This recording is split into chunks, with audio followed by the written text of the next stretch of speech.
Hello friends मु समस्त को स्वागत जनाऊँगी आपणकर प्रिय यूट्यूब चैनल टीचर 247 ओडिशा को।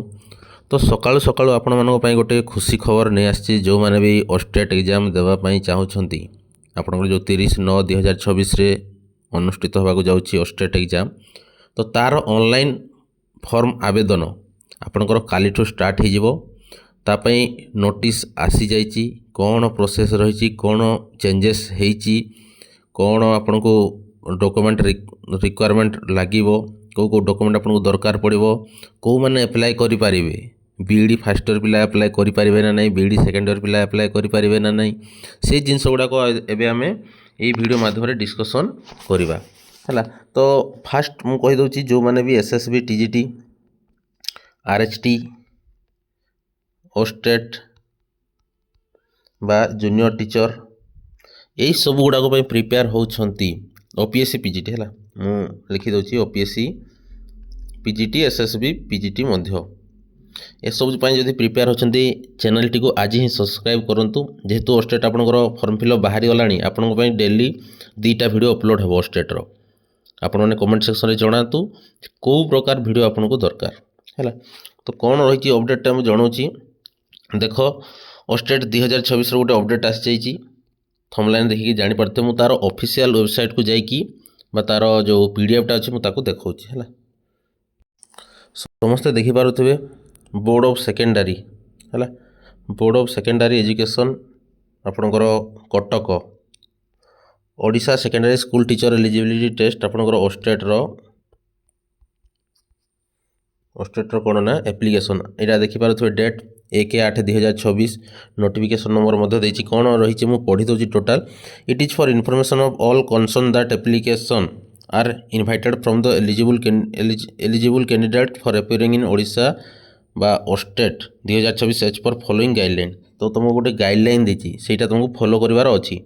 तो एप्लिकेशन केवे स्टार्ट होची सेटा लिखाई देखो ये। तो एप्लिकेशन स्टार्ट होची केवे ना तुमर एप्लिकेशन साल भी रिसीव थ्रो ऑनलाइन मोड। तो कौ हिसाब से तुम ऑनलाइन तुमर फॉर्म सबू भर है आउ तुम 30/8/2026 रु तुम 17/8/2026 पर्यटन तुम एप्लिकेशन फॉर्म ऑनलाइन तुम आवेदन कर जोटा कि बहुत कम समय देती थरक पाखापाखि आपंकर 15 दिन समय देती है 14 ରୁ 15 दिन समय देती। तो से हिसाब से समस्ते जमी फॉर्म पकेवा को भूलिबे नहीं। तो स्टेप बाय स्टेप आप इंस्ट्रक्शन रही गाइडलाइन रही तुमको कह तुमको कहीदे रह। तो देख in step by step instruction for online registration guideline है containing applicability eligibility and qualifying criteria candidate syllabus structure available यही वेबसाइट को आम जा। तो एग्जामिनेशन केबे अच्छी भी से देती देख examination will be conducted 30/9/2026 given time paper 1 paper 2 दुईटा आपंकर 9टा AM रु 11:30 पर्यंत हम। तो एडमिट कार्ड आपंकर 20 तारीख आसो देख सबू देती से है एडमिट कार्ड अवेलेबल तुम के 20/9/2026 हम। Under no circumstances the last date of for submission of application form shall be extend आउ तुम जो 17 तारीख रहा है जो तुम 17 तारीख रहा लास्ट माने एप्लिकेशन फॉर्म सबमिट डेट सेटा एक्सटेंड हो नहीं घुंचब नहीं है घुंचब नहीं। तो से समस्ते काली माने आज तो रविवार आज है आपंकर के तारीख 2 तारीख। तो समस्ते काली ठारू प्रिपेयर हो दियो है फॉर्म एप्लाई जेहेतु काली खोलुची in case the information furnished by the candidate is found be fake false the candidate result of the candidate shall be cancel. तो जदि तुम कौन गोटे कैंडिडेट मैंने फेक जना पड़ा तार रिजल्ट को कैंसल करा जहाँ भी सब अच्छी for any type of technical issue please contact तुम यही गोटे कॉन्टैक्ट मेल आईडी तुमको दि जाइए ये तुम कॉन्टैक्ट कर है। The information once submitted by the candidate related to personal data, address, caste, subject, etc. during online registration cannot be changed later. एटा सब इम्पोर्टाट पॉइंट जी तुम जिते दौच तुम personal data address caste subject है तो यही जिनस गुड़ाक भल से देव जदि थोड़े भी तुम भूल कर देच ना सेटा परिवर्तन हो पार ना चेंज हो पार ना है देखीच यहाँ ଆଜିର ତୁମର 1 ତାରିଖ ଅଫିସିଆଲ୍ ୱେବସାଇଟ୍। ଏବେ ଆମେ ଅଫିସିଆଲ୍ ୱେବସାଇଟ୍କୁ ଯିବା ହେଲା। ସୋ ସମସ୍ତେ ଯେଉଁମାନେ ବି ଆଶାୟୀ ଅଛ ଯାଇକି ଆଜି ହିଁ ଆପ୍ଲାଏ କରିଦିଅ, ମାନେ ସରି କାଲି ହିଁ ଆପ୍ଲାଏ କରିଦିଅ। ସମସ୍ତେ ଦେଖିପାରୁଥିବ ଏଇଟା ହେଉଛି ତୁମର BSc ଓଡ଼ିଶାର ଅଫିସିଆଲ୍ ୱେବସାଇଟ୍ ହେଲା। ଏଠି ଯଦି ଆମେ ଯିବା ତାହେଲେ ଯେଉଁ ଷ୍ଟେପ୍ ବାଇ ଷ୍ଟେପ୍ ଇନଷ୍ଟ୍ରକ୍ସନ୍ ରହିଲା ସେଇଟା କ'ଣ ଅଛି ସମସ୍ତେ ଜାଣିପାରିବ ହେଲା। ଦେଖ ତୁମର ଦେଇଛି କେଉଁ ଡାଟାଟା ନିହାତି ଭାବରେ ଜରୁରୀ। Application form has the following 4 section. ତୁମର ପର୍ସନାଲ୍ ଇନଫର୍ମେସନ୍ ରହିବ, ତା ସହିତ ଏଲିଜିବିଲିଟି କ୍ରାଇଟେରିଆ, ଏଜୁକେସନାଲ୍ କ୍ୱାଲିଫିକେସନ୍ ଆଉ ଡିକ୍ଲାରେସନ୍ ତୁମେ ଗୋଟେ ଦେବ। ତ ଫି ଦେଖ,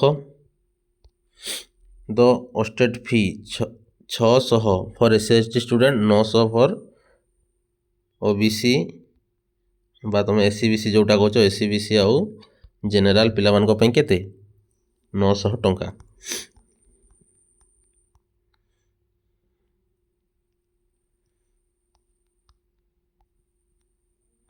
ସମସ୍ତେ ଜାଣିଲ ଏଇଟା ଥିଲା ତୁମର ଅପଡେଟ୍।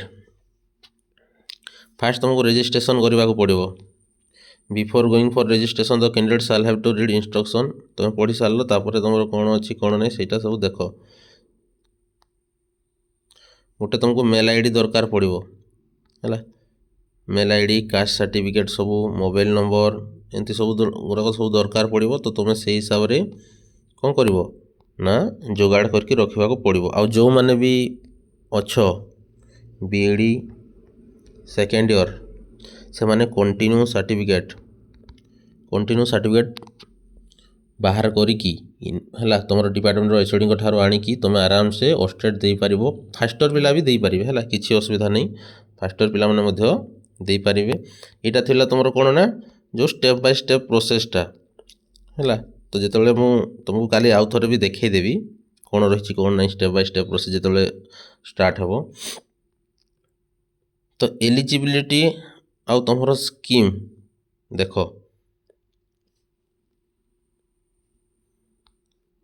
ହେଲା।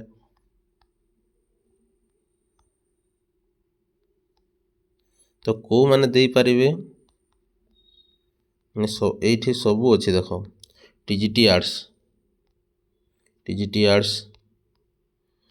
TGT PCM ହେଲା। ତ ଏଇମାନେ ସବୁ ଯେଉଁମାନେ ବ୍ୟାଚଲର ଆର୍ଟ୍ସ କରିକି ବା ଅନର୍ସ ରଖିକି ସେଇଥିରେ 50% ଅଧିକା ସବୁ ଏଇଟା ସବୁ ତୁମର ଦେଇଛି। ଏଇଟା ମୁଁ ସବୁ ତୁମ ପାଇଁ ଦେଇଦେବି ହେଲା। କ'ଣ କ'ଣ ରହିଛି ମୁଁ ଏଇଟା ସବୁ ଆଉ ଥରେ ଡିସ୍କସନ୍ କରିଦେବି। ଠିକ୍ ଅଛି, ରଖୁଛି। ଜୟ ଜଗନ୍ନାଥ।